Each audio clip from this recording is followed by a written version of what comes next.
Hi guys, this is Jude from EasyTechs. In this tutorial, I'll be demonstrating how you can troubleshoot a laptop that won't come on when you press the power button. This video is the third in this series where I take you through my step-by-step troubleshooting approach for scenarios like this. Now, needless to say that there are several possible reasons why your laptop may not boot up when you press the power button, from minor faults to major faults. Maybe nothing happens entirely when you press the power button, like in this case, or you get some indications of partial startup. Maybe some LEDs blink, or you hear the cooling fan spinning but nothing on the screen, or it tries to boot up but shuts down instantly. There are different kinds of signs you can have.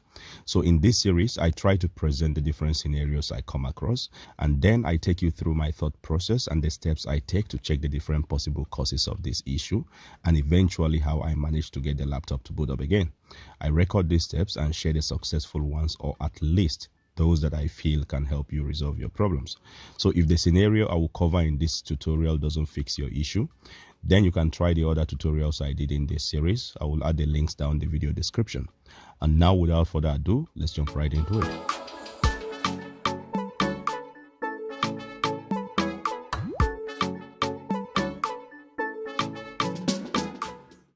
Okay, so today I have this HP EliteBook 840 G5. It's an 8th gen Intel Core i5 processor, which is very decent. So when I plug this to power and press the power button, nothing happens. Nothing comes up on the screen. No backlights, no texts, no blinking LEDs, no light on the power button, no spinning sound from cooling fan, so absolutely nothing happens. Now, in each of the videos in this series, I try to explain the role of the BIOS in coordinating the startup function on your laptop. The BIOS is short for Basic Input-Output System, which is basically some kind of flash memory chip that comes embedded on your motherboard.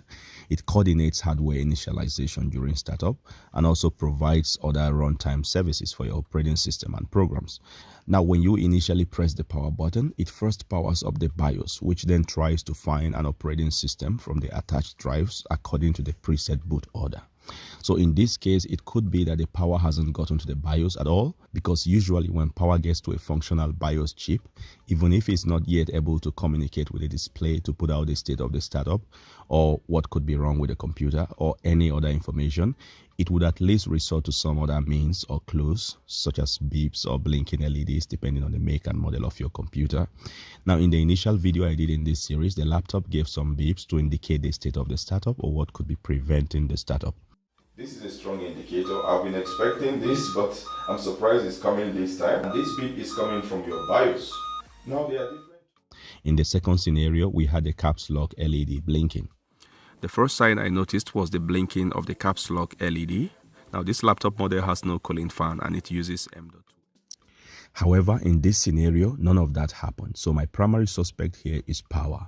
It appears that power is not getting across to the BIOS to enable it issue some clues regarding the problem. Of course, I understand that the BIOS chip might also be dead or corrupt, but that is a more trivial issue to deal with. So before I think of that, I first try all the quick and easier tests, beginning with the power supply. So I'm going to test to ensure the power supply is working fine and that is delivering the right amount of power to the board. To that, I simply do a multimeter test. So I will unplug the power adapter and then carefully test to see if it works fine. I will set the multimeter to 200 volts DC. I guess I could also set it to 20 volts because most laptop chargers are rated between 18.5 to 20 volts DC. But either you set it to 20 or 200, that should work fine. Now here, the polarity of the multimeter doesn't really matter. Just pay attention to the numbers. So here I have minus 19.4 volts, which tells me that the charger is very likely working fine. I use the word likely here because there could be scenarios where the charger is putting out the rated power but still not making the proper contact. So we can't be too sure here yet. However, at least we can see that there is power on the charger. Now, considering that power is a very likely cause of the issue in this case, I'm being a bit more critical with all power related components. So upon inspecting the power adapter, I can see here that the outer sheath of the cable on the DC part is broken and has been pulled down from its position quite a bit. Now, while this is unlikely to be the issue since the multimeter says the power adapter works fine, I will still use a replacement adapter just in case there is something going on in this area that is preventing proper power flow. Also, since I have a matching power adapter readily available. Now, generally, I try to eliminate any potential known issues, so I'll have less unknowns to deal with. So now that I have a more dependable adapter, I'll try to use it to see if that resolves the issue.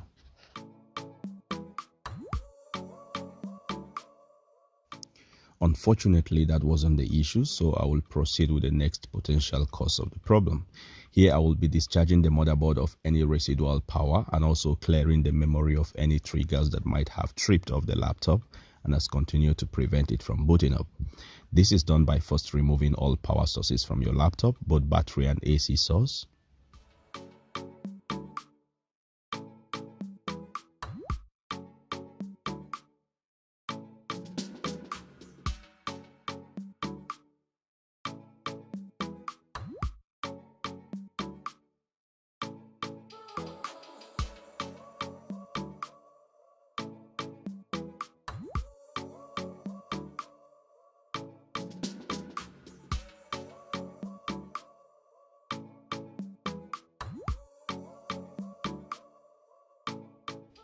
Then press and hold down the power button for some 30 to 40 seconds. And then release it. This discharges the motherboard of any residual voltage and clears your memory of any triggers that might have been tripped off to prevent the laptop from booting up again. Now return the battery and then try to power it on again.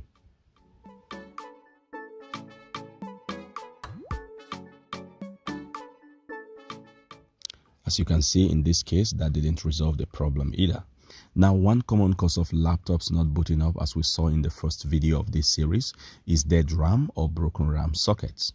Now, that will hardly be the issue here because there has been no sign of life at all. Usually when power gets to the BIOS, then it would be able to put out some clues in the form of beeps or LED blinking to show a faulty RAM. But since I have the laptop already disassembled and the RAMs are easily accessible, I will go ahead and quickly remove the RAM modules one at a time to see if maybe one of the modules is bad.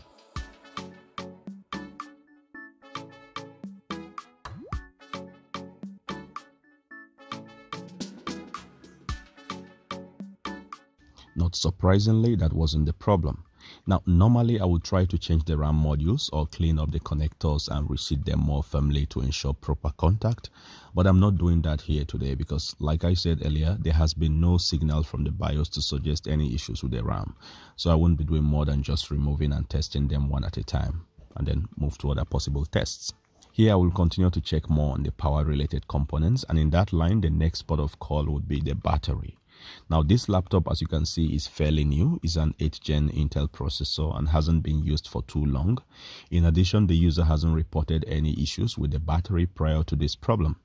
But that notwithstanding, I will try to detach the battery and try to power up the laptop from only the power adapter to see if that makes any difference.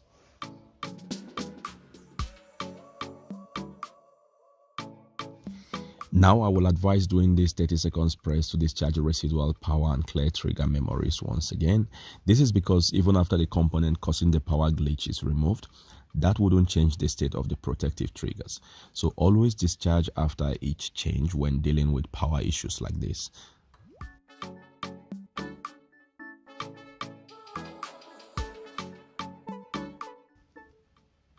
And lo and behold, we now have some signs of life.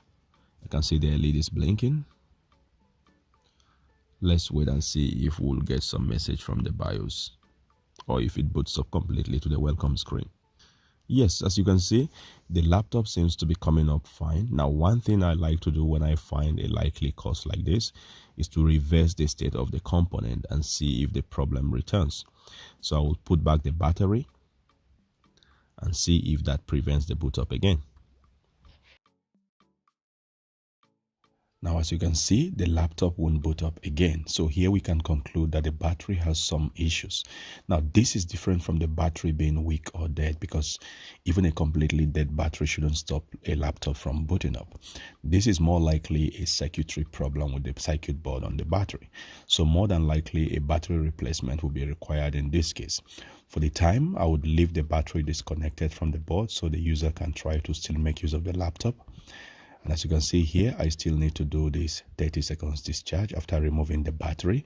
And that suggests that the battery is triggering one of the protective sensors, possibly the overcurrent protection, which causes the laptop to go into this non-start mode until after it's being discharged. Now, if you have a similar issue and you decide to change the battery, pay close attention to the model number and the ratings of the battery with regards to voltage.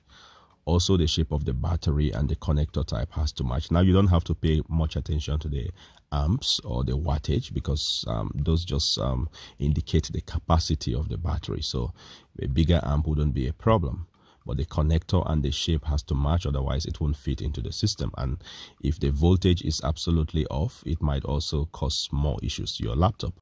Also, if you choose to use the laptop without connecting the battery, or while you wait for the new battery to arrive, you can either remove it completely from the laptop or use some non-conductive tape to isolate the connectors to avoid making unwanted contacts with other components on the board.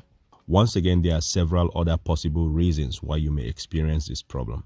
So if this fix doesn't work for you, check out the other videos in the series to see if any of them would help you out. And that is it for this tutorial. Give this video a thumbs up if you found it useful, and share with anyone you think might want to see. Drop us a comment if you have any questions or feedbacks. Don't forget to subscribe and turn on notification for updates on future tech support videos like this one. Thanks for watching, and see you in the next one.